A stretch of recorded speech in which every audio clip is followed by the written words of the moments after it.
Здравейте, мили близнаци! Продължавам четенията с вас.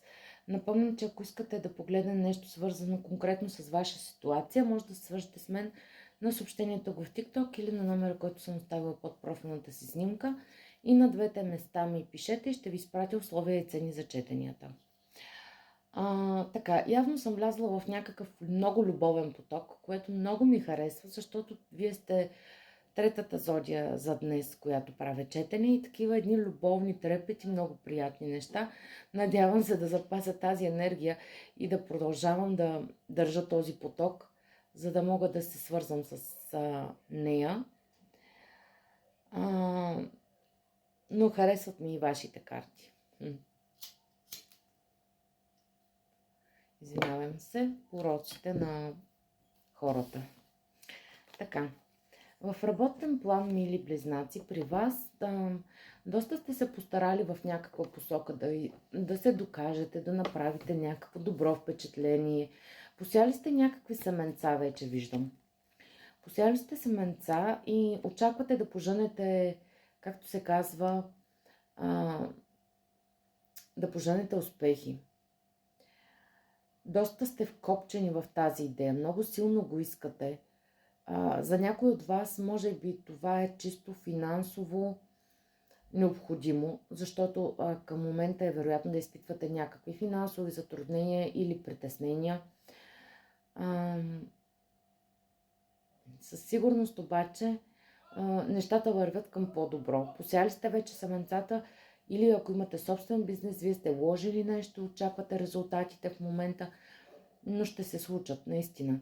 Притеснявате се, ще си избиете ли инвестицията? Да, ще се случат нещата. За тези от вас, които търсят работа към момента, на прав път сте. Не мога да кажа от две карти точно колко време ще ви отнеме, но на прав път сте, правите правилните неща, ходите на правилните места, ще се случат нещата. Това финансово притеснение, което изпитвате към момента, ще бъде разрешено точно защото вие сте тръгнали в правилната посока. Вече сте посяли, някои от вас дори са били на интервюта, представили сте се добре, очаквайте обаждане, очаквайте да ви върнат обратна връзка. Емоционалното ви състояние, мили близнаци. Сега, за някои от вас, за обвързаните от вас, предстоят...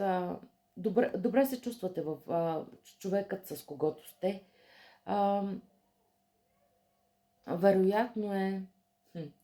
Вероятно да имате някакви... Сега ще навляза в една малко такава...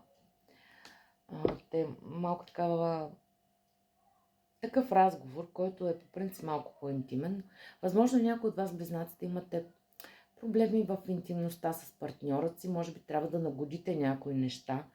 Или просто е прекалено интензивна, пък на вас не ви се иска да е точно по този начин. Но ще се оправят нещата. С търпение вие ще се нагодите един към друг. За други от вас, тези, които в момента са във връзка с този човек, а искат обвързване с него, то да, имайте търпение, проявете търпение. Обвързването ще си дойде само. Така ще се опитам. Картите са 3, защото просто толкова изтеглих. И аз, както казах и преди малко, друга зодия не манипулирам картите си, затова си ги взех и 3 карти. Но от вас се иска търпение. Главното е за постигане на каквато и да е цел. От вас се иска търпение.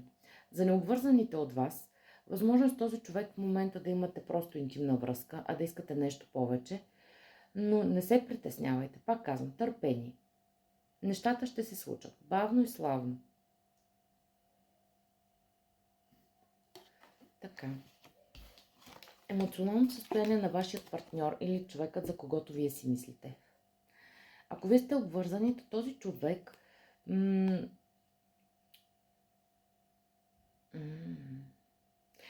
този човек наистина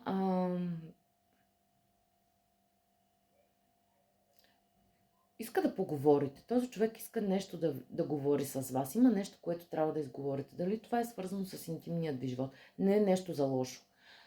Но определено има нужда от някаква комуникация. Този човек иска да комуникира повече с вас. Иска да се взимат решения.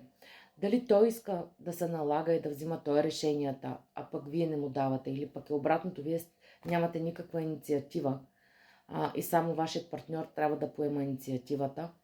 Определено тук има един разговор, който трябва да бъде проведен, за да се намери баланса. Нещо друго ми изкочи в момента, но ще го кажа след малко. За необвързаните от вас, този човек ще направи стъпка и ще има комуникация за по-сериозно обвързване. Определено има интерес този човек. Сега, рядко го правя, но ще го кажа. Ако тук става дума за човек, когото неговите емоции, това, което дали вие сте обвързани с него или имате просто интерес към него, имайте предвид другото нещо, че на този човек може би и да не ви казва, но му предстои, не за всички, много моля да не се шашкате, но му предстои нещо като намеса на медицински лица, вероятно планирана. Не знам дали е за какво е така нататък, но на някой ще му се наложи да посети лекар. За някаква интервенция, може би нещо такова. А може да е разкрасителна процедура дори. Може да е абсолютно всичко. Така, това, което не виждате, мили близнаци, е, че не може да предстои ви да вземете, да сте поставени на един кръстопът, в който трудно може да вземете решение. Може би от една страна ще се наложи да погазите егото си, за да постигнете целта си и това ви притеснява. От друга страна може да се наложи да помислите малко повече, за да не вземате пък решение под влиянието на вашето его. Но определено тук предстои ситуация, в която ще бъдете поставени на кръстопът между две решения. И всичко зависи от вас, едва ли не.